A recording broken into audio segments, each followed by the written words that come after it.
আসসালামু আলাইকুম। Faisal take YouTube channel পক্ষ থেকে স্বাগতম। তো এই টিউটোরিয়ালে আমরা দেখব যে কিভাবে আপনারা এসএসএ ফিঙ্গারপ্রিন্ট বের করবেন।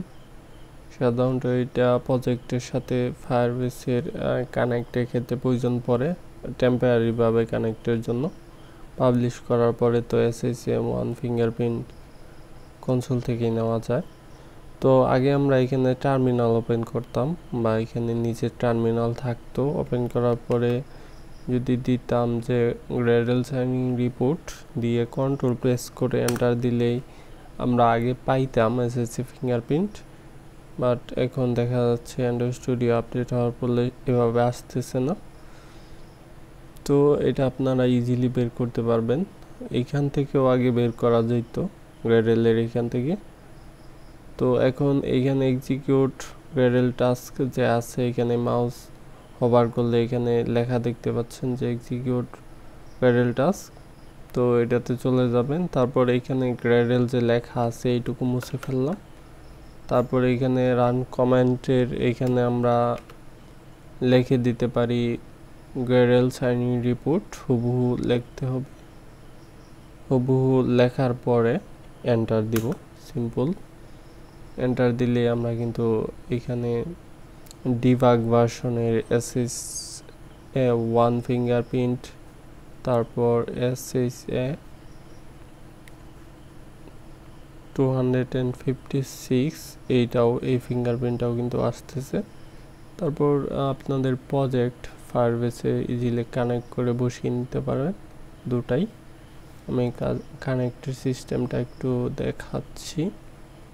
কানেক্ট টু ফায়ারবেস,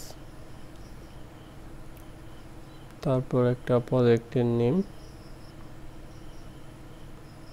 যা আছে তাই, কন্টিনিউ। সেটিং থেকে প্রজেক্ট সেটিংয়ে যাব, তার আগে এখানে কানেক্টে আমাদের ক্লিক করে নিতে হবে, তাহলে জেসনটা লোকাল হোস্টের মাধ্যমে অ্যান্ড্রয়েড স্টুডিওর ভিতরে যাবে। এখন এইখানে অ্যাড ফিঙ্গারপ্রিন্ট, দেন আমরা এইখান থেকে দুইটা ফিঙ্গারপ্রিন্টই কপি করে নিতে পারবো। SSA1, তো এটা মূলত লগ ইন সাইন আপের ক্ষেত্রে লাগতে পারে, টেম্পোরারি ডিবাগ ভার্সনের জন্য, ওটিপির জন্য লাগতে পারে, ইমেল ভেরিফিকেশনের জন্য লাগতে পারে, মানে log in with Google debug টেম্পোরারিভাবে।